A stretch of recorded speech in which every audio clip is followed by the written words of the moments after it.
At the psychiatric hospital in western Donetsk, an elderly man stands reciting Pushkin. The shelling has been getting closer. The patients are being told what's happening, but it's difficult for many of them to understand. Inside and up the stairs to the ward, the staff are trying to keep things as normal as they can, but they're frightened too. The doctor shows us a picture of their ward nurse, Irina. She was killed in shelling at home. At Wednesday, she was at home after work when the place were heavily shelled, and she died. She was killed by a big piece of shell. It went through her chest.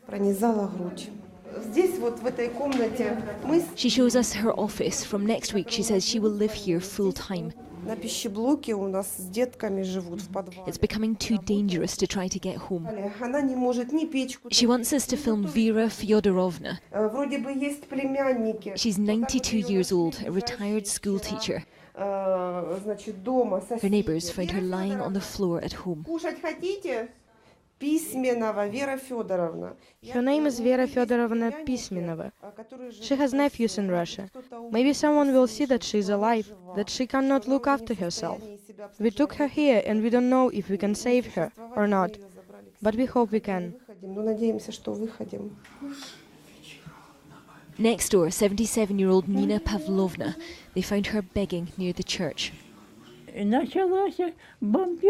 She says the shelling began. I had nowhere to live. I was begging on the street, so they took me here, washed me, changed my clothes, and I'm grateful for that.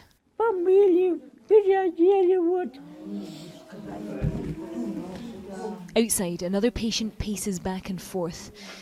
The hospital is running low now on money, food and medication. The staff here say they haven't been paid for 4 months. The Ukrainian government in Kiev has cut off their salaries and they only have enough medicine until Tuesday.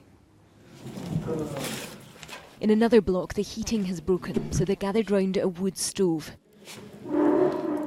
These are not people who've chosen to live in a rebel-controlled region. They're the vulnerable with nowhere else to go.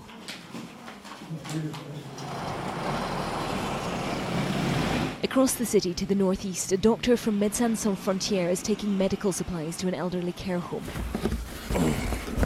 Their teams are working on both sides of the conflict zone. They're reporting shortages of antibiotics, painkillers and suture kits. Как у вас дела? Замечательно, очень хорошо, очень хорошо.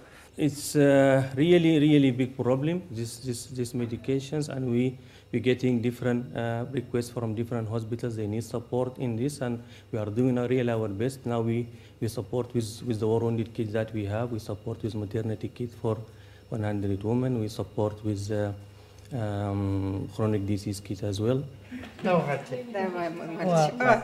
Again, here we met elderly pensioners who've lost their homes in the shelling, who are traumatised and confused.